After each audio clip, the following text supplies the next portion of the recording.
नमस्कार, राम राम सा। आज आपा से बात करांगा खाटू नरेश तीन भाणदारी शीश का दानी बाबा श्याम का मंदिर की महिमा है और आपने राजस्थान के अंदर बाबा श्याम को मंदिर क्यों बन्यो। क्योंकि यो किसो महाभारत से जुड़ेड़ो है, लेकिन महाभारत की लड़ाई तो कुरुक्षेत्र के मायने लड़ाई हुई, कुरुक्षेत्र हरियाणा के मायने लड़ाई हुई, लेकिन राजस्थान के मायने बाबा श्याम को मंदिर, बाबा खाटू श्याम जी के अंदर बाबा श्याम को मंदिर क्यों बन्यो। तो मैं आप सबने बताऊं कि आ लड़ाई एक धर्म और अधर्म के बीच में, पांडव और कौरवा के बीच में यह धर्म की लड़ाई लड़ी गई कुरुक्षेत्र के अंदर।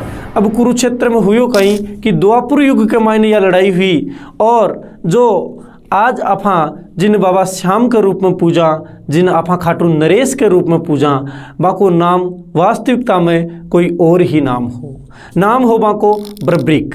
अब बर्बरिक नाम सु बाबा श्याम कया श्याम जी के रूप में, श्याम जी का नाम में पूजा गया, कया श्याम जी का नाम सु जाना गया। ये कहानी में भी मैं थाने बताऊंगो और भी के साथ में ही अपने राजस्थान के सीकर जिला के मायने खाटू के अंदर बाबा श्याम को मंदिर क्यों बनाए गए, इसके बारे में भी मैं अभी थाने बताऊंगो।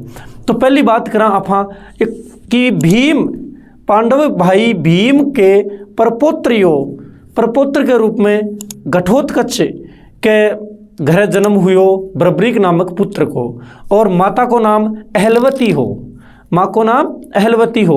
अब बाबा श्याम ने तीन भाणदारी क्यों कहो जाए, तो तीन भाणदारी इसलिए कहो जाए कि बाबा श्याम शिव जी की आराधना करी और शिव जी ने प्रार्थना करी, शिव जी ने प्रसन्न करो और शिव जी ने प्रसन्न कर और शिव जी से वरदान ले लियो बाबू तीन बाणा को, कि तीन बाण आकाश, पृथ्वी और पाताल लोक तीनों ने ध्वस्त कर सके। ऐ की शक्ति वह तीन बाणा के अंदर है। अब इके सागई आप आगे बढ़ा कि बाबा को मैं बता दियो था कि तीन बाणधारी तो क्यों बोलो जाए, लेकिन ई बाबा श्याम जी ने हारा को सहारो, हारे का सहारा बाबा श्याम हमारा, यो भी क्यों बोलो जाए। क्योंकि बाबा श्याम, बाबा खाटू नरेश, बाबू बर्बरिक, बाबू श्याम जी हारे का सहारा, यानी कि कौरव और पांडवा की लड़ाई हुई तो वह आपकी माँ अहलवती ने बोल के गया कि माँ मैं भी के सागे होंगो जो हारेगो। अब हार रहा कौन, कौरव हार रहा है किससे, पांडवा से, क्योंकि पांडवा की ओर से युद्ध कौन लड़ रही हो, भगवान श्री कृष्ण युद्ध लड़ रहा है, श्री द्वारिकाधीश युद्ध लड़ रहा है। तो श्री कृष्ण जी सोचा कि यो श्याम जी हारने वालों की तरफ हो जैसी, तो हार वाला की तरफ होने सु अठे धर्म की जीत न होकर के और क्या की जीत हो रही है कि अधर्म की जीत हो जैसी। तो बाबा श्याम ने क्या करियो कि बाबा श्याम, श्री कृष्ण बाबा श्याम से और वचन लियो कि श्याम जी मने वचन दे कि मैं तेरे नासु जो मांगू वो थे मने दे देशो। तो बाबा श्याम जी से श्री कृष्ण है वो वचन लियो और बोले कि थारो शीश को मने दान दे दे।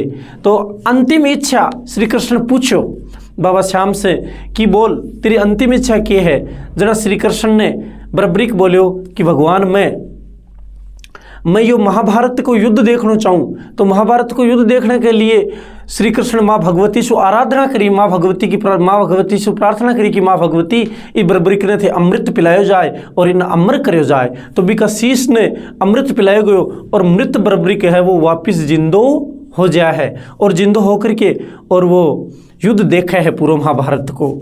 और बी के बाद के मायने वो शीश है वो श्री कृष्ण खुद दफना दे हैं और श्री कृष्ण वरदान दे बाबा ने कि जाओ बर्बरिक और थे कलजुग के मायने मेरा नाम सु राजस्थान के मायने पूजा जाओगा, कलजुग का अवतारी थे कहा होगा। अब यह कहानी आगे चलता चलता बाबा श्याम को खाटू के अंदर, खाटू में मंदिर और भव्य मंदिर किस प्रकार बने हैं वह कहानी मैं आप लोगों ने बता रहे हूँ। अब देखो मैं आप लोगों ने बता रहे हो कि आगे श्याम जी को मंदिर क्या बने हो। तो खाटू नगरी के मायने, खाटू नगरी के अंदर एक दिन एक किसान की गाय बाहर चरण खातर गई और वह चर के वापिस आवे तो वह दूध को नहीं देवे। किसान सोचो कि ये रोज रोज को यो के चक्कर है कि रोज रोज गाय चरण जावे और चर के वापिस जब सांझ पड़े घर आती है, सांझ को जब घर आवे तो वह गाय दूध नहीं देवे। तो किसान एक दिन बिकी रेकी करने वास्ते, बिकी जांच करने वास्ते, बिन परखवा के खातर कि भाई कोई दूसरो तो दूध नहीं निकाल रहे तो जाए तो जठे आज श्याम जी को कुंड बनेड़ो है, श्याम कुंड जी ना फंकेवा, श्याम कुंड जठे बनेड़ो है, बठे बा गाय जाए और जमीन के मायने एक चयनित स्थान पर बा खड़ी हो जावे और भी स्थान के ऊपर भी गाय का थना सू दूध की धारा है वह जमीन के अंदर जावे। अब हुयो कि किसान है वो जाके और बैठेगा राजा ने कहो कि महाराज मेरी आ गाय है आई हिसाब से और बाहर जावे है और बैठे जमीन के मायने दूध है वो इकथना से अपना आप निकल जावे।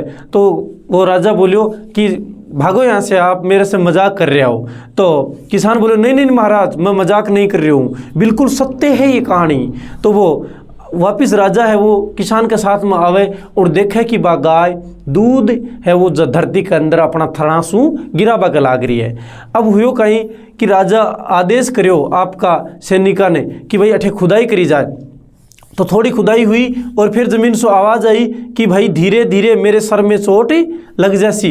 तो अया करता करता वह थोड़ी खुदाई हुई और सांझ को टाइम हो जाए, रात पड़ जाए है। तो रात का आगे चलता भी ने खुदाई ने रोक दी जाए। अब राजा रात ने जाके आपका महल में सोवे और सुते हुए राजा ने सपनों आवे, सपना में श्याम जी भी ने दिखे और कहे कि राजा तू जठे खुदाई कर रहे है बठे मैं बरबरी के कलयुग को अवतारी श्याम जी हूँ, मेरो मंदिर है वो खाटू के अंदर ही बनवा दियो जाए और मन अठाऊँ पूजा करी जाए मेरी।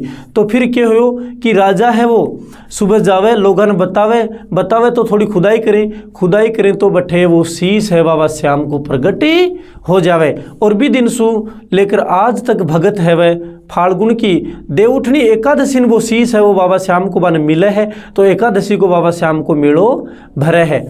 अब हुआ कहीं फाल्गुन का महीना के महीने बाबा को लक्खी मेड़ो लागे, बहुत बड़ो मेड़ो लागे है। और श्याम भक्त श्याम कुंड के अंदर नहावे तो यह मान्यता है कि बाबा श्याम का कुंड में जो श्याम भक्त नहावे बाकी जितनी भी चरण पीड़ा राजस्थानी में बताई है वह सारी मिट जावे है।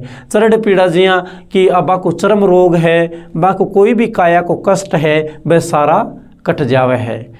और बाबा श्याम का मंदिर को जो वर्तमान में बाबा श्याम को मंदिर बनेड़ो है बिको जीर्णोद्वार 1777 में जोधपुर महाराज का आदेशा अनुसार जोधपुर महाराज जो कि रूप सिंह जी चौहान हा बाका आदेश पर अठा का जागीरदार अभय सिंह जी ने इन नया मंदिर को जीर्णोद्वार है वो बाबा श्याम को करवायो।